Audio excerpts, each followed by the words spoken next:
Muy buenos días, queridos hermanos. Les invito a meditar en un versículo allí en el Salmo 126.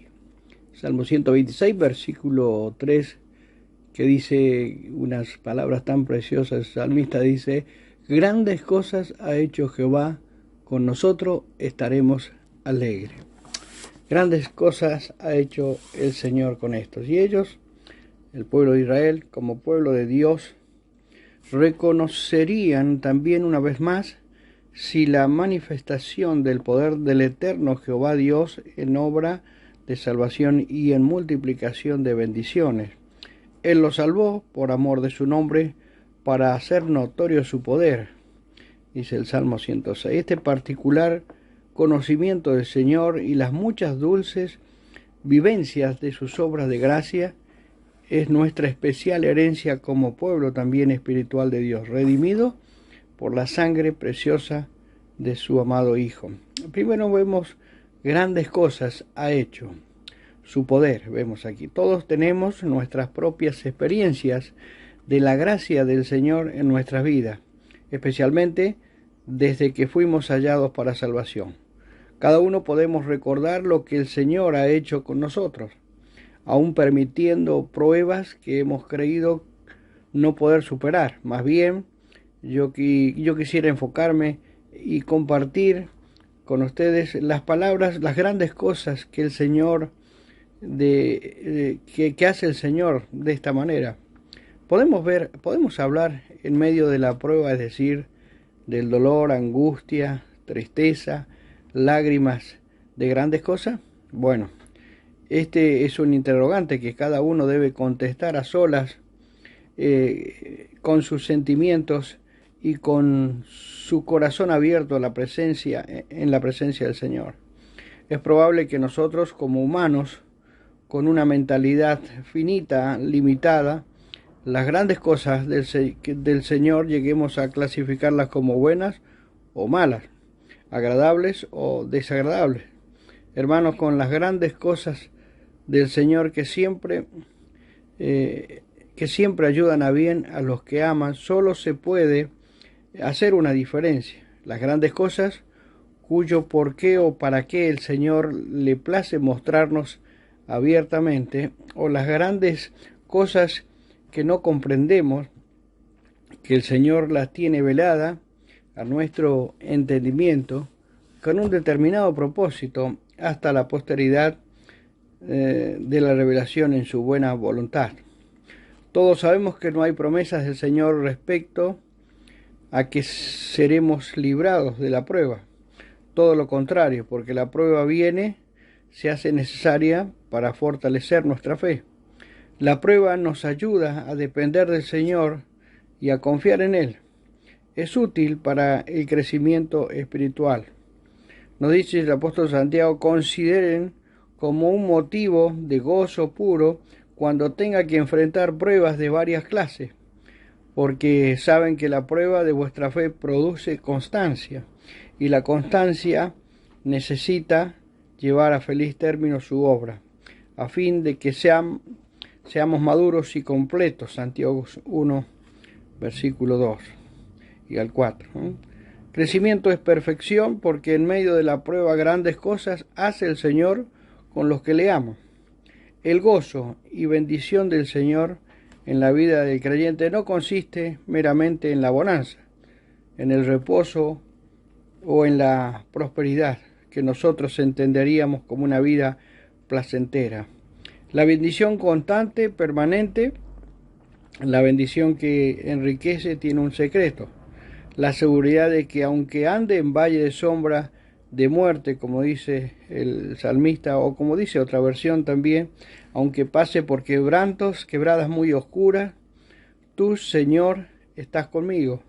Así que el Señor no promete librarnos de crisis, pero sí estar con nosotros en medio de la crisis, y hacerlo como nuestro ayudador, nuestra fortaleza y nuestro consolador. Hermanos, queridos, ¿no son grandes cosas contar con la presencia del Señor? Sin duda alguna que es así. Segundo, con nosotros, dice este versículo, su pueblo adquirido por Dios. Dice el apóstol Pedro allí en primera carta 2, capítulo 2, versículo 9. El pueblo que él escogió con heredad para sí, dice el salmista, capítulo 32, versículo 12, 33, versículo 12. Dios morará con ellos, y ellos serán su pueblo, dice el apóstol Juan allí en Apocalipsis 21, 3. Herederos de Dios y coherederos de Cristo, dice el apóstol allí en Romanos 8, versículo 17. El Señor Jesús podía decir: Padre, aquellos que me has dado, quiero que donde yo estoy también ellos estén conmigo para que vean mi gloria. San Juan 17, 24. Hermanos, qué bendición. Cómo nos ha amado el Señor y en qué lugar de privilegio nos ha colocado. Qué esperanza gloriosa que pronto será realidad para cuantos hemos aceptado la obra redentora en Cristo Jesús. Somos nosotros su pueblo, los destinatarios por su sola gracia, de las grandes cosas que ha hecho el Señor. Por eso el salmista no podía menos que exclamar: estaremos alegres. Y nosotros agregaríamos la expresión de otros salmos que pudieron elegir los chicos, Alan y Aldi, de parte del Señor. Allí en el Salmo 118 dice: de parte del Señor es esto, y cosa maravillosa a nuestros ojos, nos gozaremos y alegraremos en él. Que esta sea una constante en nuestras vidas, estar siempre gozosos de lo que el Señor ha hecho por nosotros. Dice también la expresión: estaremos alegres. Su placer. Dios dice la Escritura que en el Salmo 149 que el Señor en su pueblo tiene contentamiento. Salmo 149, 4. La esposa expresa henchida de amor allí en Cantares: yo soy de mi amado y conmigo tiene su contentamiento. Cantares 7, 10. Hermanos, ¿hemos pensado alguna vez que nuestro gozo en el Señor es tan solo un reflejo del contentamiento de nuestro amado, del placer que tiene Él en su pueblo? Y hemos considerado que la esperanza que vivimos está en relación directa con el gozo que sentimos. Dice la Escritura: Dios os llene de gozo, para que abundéis en esperanza. Romanos 15, 13. Por eso, para que la esperanza se manifieste viva en toda su grandeza y poder, tiene que hacerse potencia vital en la vida diaria del Hijo de Dios. La Escritura, ¿qué dice? Os alegráis con gozo inefable y glorioso. 1 Pedro 1:8. Este es el gozo del Señor, porque Él dijo: estas cosas os he hablado para que mi gozo esté en vosotros y vuestro gozo sea cumplido. Juan 15, versículo 11. Hermanos, estemos alegres con el gozo del Señor. En cuarto, el Señor, su promesa, persona divina, digna, persona santa, persona que nos honra invitándonos cada primera de la semana a su mesa para hacernos partícipes del mismo. La copa de bendición que bendecimos dando gracia no es la comunión de la sangre de Cristo, y el pan que partimos, dice, no es la comunión del cuerpo de Cristo. Hermanos, qué especial distinción significa este privilegio. Creo que no podemos olvidar que todo privilegio motiva deberes y responsabilidades. Me invita el Señor. Está su bendita persona, no simplemente de por medio, sino como el centro de la reunión, porque Él se llama y es admirable, hermano. ¿Soy yo, acaso, el que tiene que decidir si voy a estar o no con el Señor para gozarme en su presencia? Mientras meditaba, vino a mi mente los pasajes de la parábola del hombre que hizo una gran cena y convidó a muchos, y el del milagro del Señor con los 10 leprosos, y en San Lucas el capítulo 14 y también el capítulo 17. Obviamente que estos pasajes de las Escrituras no tienen relación directa con la cena del Señor, pero sí tiene mucha enseñanza para la cena del Señor. Veamos, una gran cena, dice. ¿No es esta reunión una gran cena? Convidó a muchos, dice. ¿No está todo el pueblo convidado? Venid, ya todo está preparado, decía el Señor. Antes que el Cordero de Dios dijera en la cruz, consumado es, y entregara el Espíritu, dice la Escritura, sabiendo Jesús que ya todo estaba consumado. Notemos que son las mismas palabras, comenzaron, dice, a excusarse, sin comentario, pero no nos engañemos. Lo peor que tiene la excusa es que damos muestra de la poca importancia, lo poco que valorizamos a veces el privilegio y el deber que significa la cena del Señor.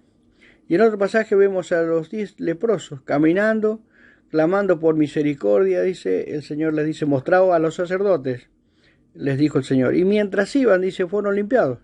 Entonces uno de ellos volvió, glorificando a Dios a gran voz, y se postró a sus pies, dándole gracias. A veces se hace resaltar la actitud de este leproso samaritano, pero sería bueno y nos haría bien que podamos contemplar el corazón doliente y sangrante del Señor ante la ingratitud de los que no volvieron. Sin ninguna duda, encontraron excusas. Qué poco aprecio por su persona significó para el Señor la actitud de aquel grupo de ingratos. ¿Y los 9 dónde están?, dijo el Señor. Hace unos instantes planteábamos un interrogante que dejamos sin respuesta. Hermanos, esta decisión le corresponde al Señor. Somos nosotros los que tenemos que decidir si vamos a estar o no con el Señor, para gozarnos con Él. No, mis hermanos, esta decisión le corresponde al Señor. Él quiere, desea, necesita ver a su pueblo reunido con un mismo sentir de corazón y de mente y en identidad, de anhelo de alma y espíritu, todos juntos en su presencia para testimoniarle al mundo con alegría nuestro amor y gratitud para nuestro buen Dios y Salvador. Nuestra obediencia a Él como nuestro Señor, y también para ofrendarle nuestra alabanza y adoración en espíritu, en verdad. Que este versículo tan precioso de la palabra de Dios, que dice el salmista, grandes cosas ha hecho el Señor, con nosotros estaremos a gloria, estaremos alegres. Que el Señor nos bendiga y nos ayude a valorar estas grandes cosas que ha hecho el Señor con nosotros, de darnos una salvación que no merecemos, el perdón de nuestros pecados, la vida eterna y esa promesa tan gloriosa que un día estaremos con Él. Que el Señor bendiga estos pensamientos.